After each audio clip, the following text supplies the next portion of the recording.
Esta videoaula é uma revisão sobre sistemas no tempo discreto com alguns conceitos novos. Então, algumas propriedades de sistemas no tempo discreto. A gente sabe que um sistema no tempo discreto transforma uma sequência em outra sequência. Essa notação está dizendo que a x de n, a sequência x de n, é transformada na sequência y de n através do sistema H. E a gente pode pensar que para outras sequências indexadas aqui pelo K, elas são transformadas então nas sequências y de K. E o n aqui então é o índice da amostra da sequência. Se o sistema é linear, então se a gente coloca na entrada dele uma combinação linear dessas sequências x de K, onde os pesos, né, de cada uma das sequências é dado por c de K, elas vão ser transformadas então no somatório ou na mesma combinação linear, só que com as saídas y de K. O sistema é dito invariante ao tempo. Se a gente fizer um deslocamento na entrada, os mesmos deslocamentos se refletir na saída, né? O sinal de saída. A gente desloca o sinal de entrada de n0, a saída também desloca de n0. Se essa propriedade valer, se isso acontecer, o sistema é dito de invariante ao tempo. Estabilidade é outra propriedade de sistema. Um sistema é dito estável, e essa estabilidade leva o nome às vezes de BIBO, estável, que é Bounded Input, Bounded Output. O sistema é estável se para toda sequência que a gente coloca na entrada, que for uma sequência limitada em amplitude, a saída também vai ser limitada em amplitude. Esse é o conceito de estabilidade BIBO, né? Bounded Input, Bounded Output. E causalidade diz que se a entrada do sistema é zero para um certo n menor do que zero, então a saída também vai ser zero para esse n menor do que zero. Aqui a gente está considerando condições iniciais nulas. Então, a causalidade diz que o sistema ele não prevê o futuro, né?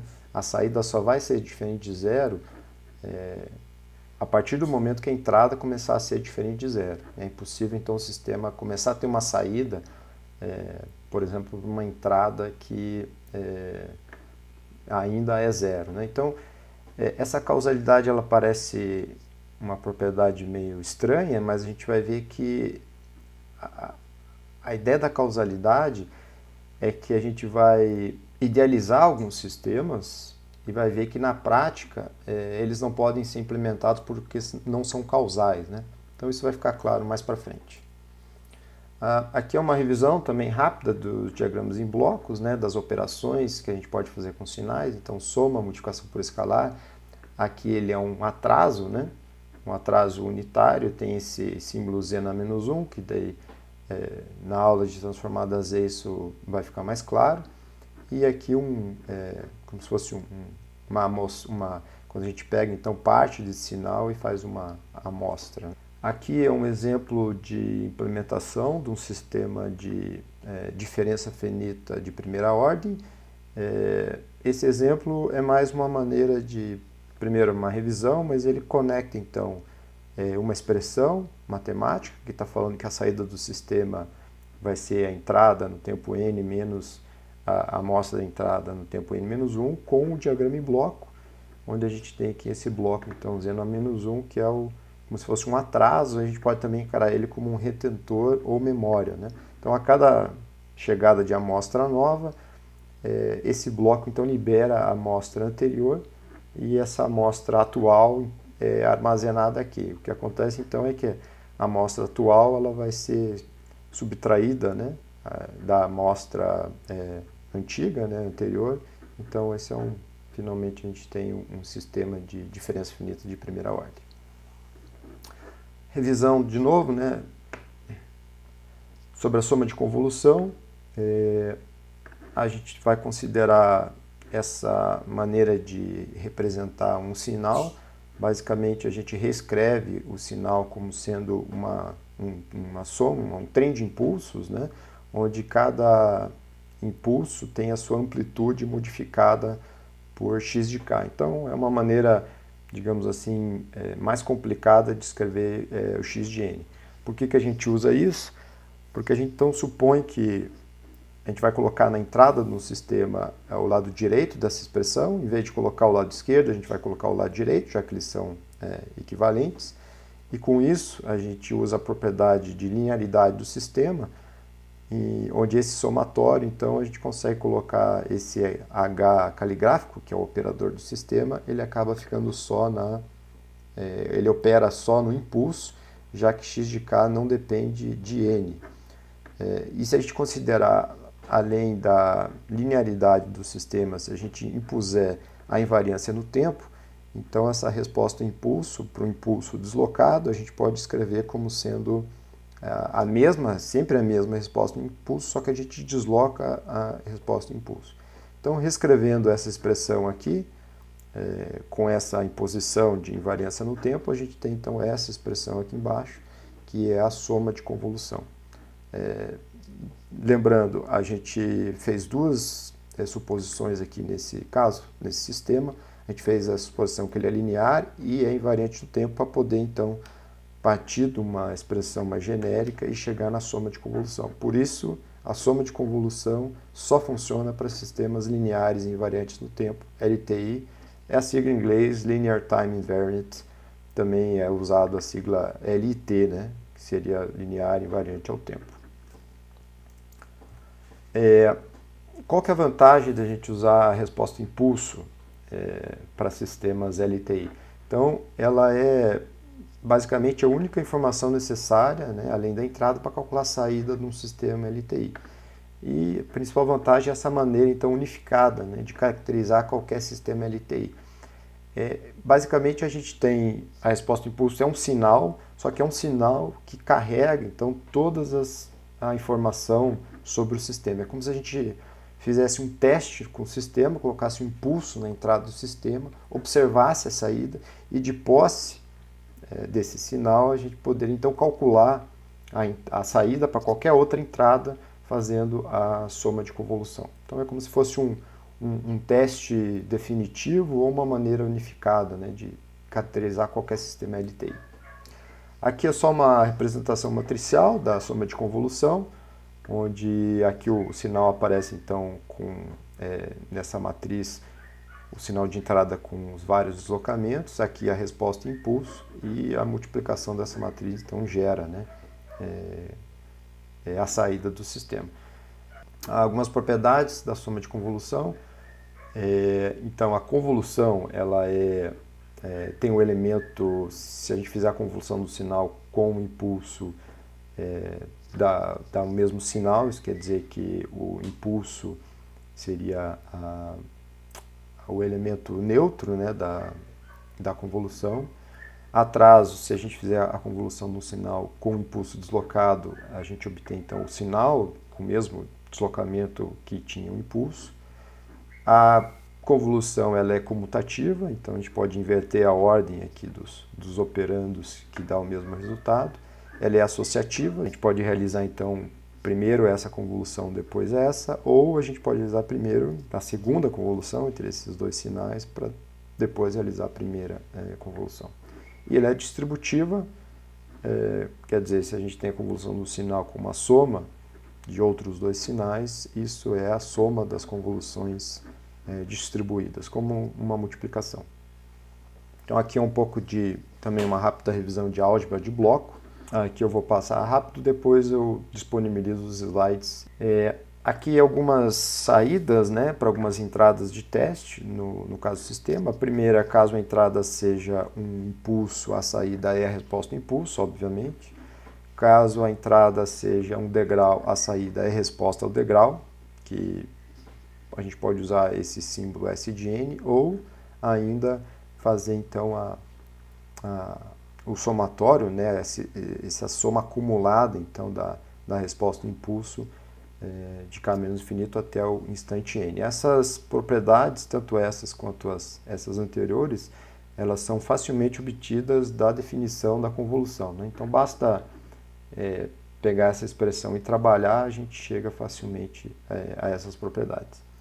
Essas duas últimas propriedades, essas duas últimas respostas, né, de sistemas LTI a entradas de teste, são interessantes porque se a gente colocar na entrada uma exponencial, a saída também vai ser uma exponencial com uma amplitude multiplicada por essa função h de a. E essa exponencial seria uma exponencial real para uma exponencial complexa, né? ou uma senoide complexa, né? Onde a entrada é dada por essa expressão e na j ômega n, a saída também vai ser essa exponencial, ou essa senoide complexa, melhor dizendo, com amplitude modificada. Então, essas duas propriedades, elas dizem, na verdade, que esses sinais aqui são autofunções, né, são autossinais de sistemas LTI. Então, se aí você coloca na entrada de um sistema LTI esses tipos de sinal, você tem na saída os mesmos sinais, só que com as amplitudes modificadas. Isso vai ser importante, então, quando a gente for revisar a transformada Z. Outras duas características de sistemas, causalidade. Então, de novo, a gente viu a definição de causalidade em termos direto na definição do sistema. Agora, essa mesma causalidade a gente vai ver em termos da resposta ao impulso. Então, a gente está supondo um sistema LTI, então ele é totalmente caracterizado pela resposta ao impulso, e se a resposta ao impulso é zero para n menor do que zero, a gente diz que o sistema é causal, né? Então, quer dizer, colocando um impulso na entrada, a saída ela não vai ser diferente de zero antes do n igual a zero. Quer dizer, o sistema não está prevendo o futuro, ele não prevê que está chegando aquele impulso. Ele só vai ter alguma saída a partir do n igual a zero, né? De novo, essa propriedade de causalidade pode parecer meio estranha, mas ela faz sentido quando a gente for idealizar um sistema a partir de outras especificações e vai recair, por exemplo, num sistema não causal, né? Então, seria um sistema que não é implementável. Então, é uma propriedade que a causalidade é uma propriedade que a gente sempre vai desejar para poder implementar os sistemas. E a estabilidade, outra propriedade que a gente vai querer sempre que o sistema obedeça. Ou a gente olha através da estabilidade tipo Bibo, quer dizer, para entradas limitadas em amplitude, a saída também é limitada em amplitude, ou a gente pode analisar, no caso de sistema LTI, diretamente a resposta ao impulso. Então, se a gente fizer o somatório da resposta ao impulso, do valor absoluto da resposta ao impulso, e o somatório for definido, não explodir para o infinito, então esse sistema é dito estável. Também isso pode ser obtido facilmente a partir da definição de sistema Bibo, né, linear, sistema estável Bibo. Uma outra classificação importante são sistemas FR e IR. Então, FR é do inglês Finite Impulse Response, são sistemas então com resposta a um impulso finita. Esse finito quer dizer ao suporte, né, a duração temporal. Então, são sistemas que vão a zero num tempo finito. Então, por exemplo, esse sistema aqui, que a resposta ele recebeu um impulso na entrada, um impulso unitário, e a saída foi 1 e menos 1. Essa seta aqui está indicando que para n igual a zero, o h de zero é igual a 1, e por a gente não ter mais nenhum valor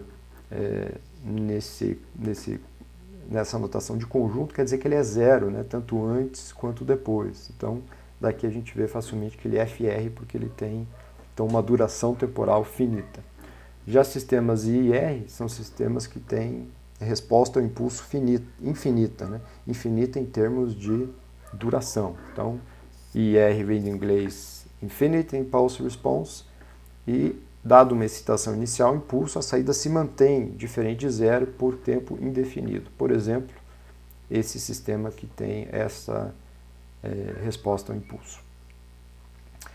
Como que a gente implementa, então, esses sistemas FR e IR? No caso do FR é simples, basicamente é a convolução. Essa é uma maneira de representar a convolução por diagrama em blocos. A gente vê que cada amostra de entrada vai ser multiplicada, por exemplo, num certo determinado instante por h de zero, e a amostra anterior vai ser multiplicada por h de 1, e assim sucessivamente até mésima antiga amostra que vai ser multiplicada por H de M. Todas essas amostras vão ser somadas para gerar então a saída. Isso não é nada mais do que a soma de convolução representada por diagrama em bloco, né? Já no caso de, por exemplo, sistemas IR, isso aqui não seria possível porque a resposta ao impulso é infinita, então a gente precisaria fazer, né, infinitas multiplicações e somas, o que na prática não seria possível implementar o sistema dessa maneira. Então, o que a gente faz é usar uma maneira, né, de implementar sistemas IR é usar a recursividade. Então, é como se a gente reciclasse saídas passadas, reutilizando, né, saídas passadas, e de maneira genérica a gente pode escrever a saída do sistema como sendo uma combinação linear de saídas passadas e combinação linear de entradas, tanto atual quanto entradas passadas, né? Então essa é chamada então equação a diferenças, é uma maneira genérica da gente escrever como um sistema vai ser implementado. Então, sistemas IR eles têm que ser implementados de maneira recursiva e sistemas FR, em geral, são implementados de maneira não recursiva, quer dizer, não utilizando saídas passadas, porém também podem ser implementados recursivamente algum, né? Um subconjunto de sistemas FR podem ser implementados de maneira recursiva. Isso tem vantagens aí de rapidez e economia de memória, né? Então, um exemplo aqui é um filtro chamado filtro de média móvel, né? Onde a saída num determinado instante de tempo é a média das entradas nesse mesmo instante de tempo e entradas passadas também, um passado de tamanho aqui m mais 1. Então a gente pode reescrever essa expressão aqui de maneira recursiva. Então basta a gente reescrever esse y de n, escrever o que seria o y de n menos 1, subtrair as duas expressões, a gente vai chegar nessa expressão e basicamente é a mesma expressão de média móvel, só que ela, por ser implementada de maneira recursiva, então reciclando aqui uma saída passada, ela é mais eficiente, tem menos operações, né, e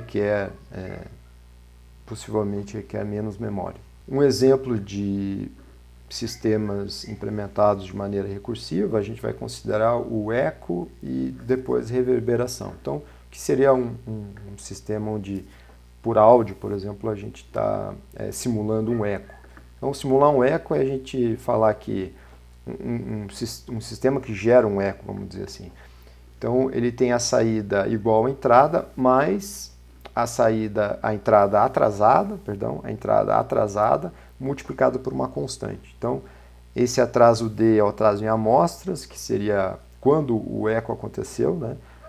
Que pode ser convertido, por exemplo, em segundos, caso a gente saiba a taxa de amostragem desse sistema.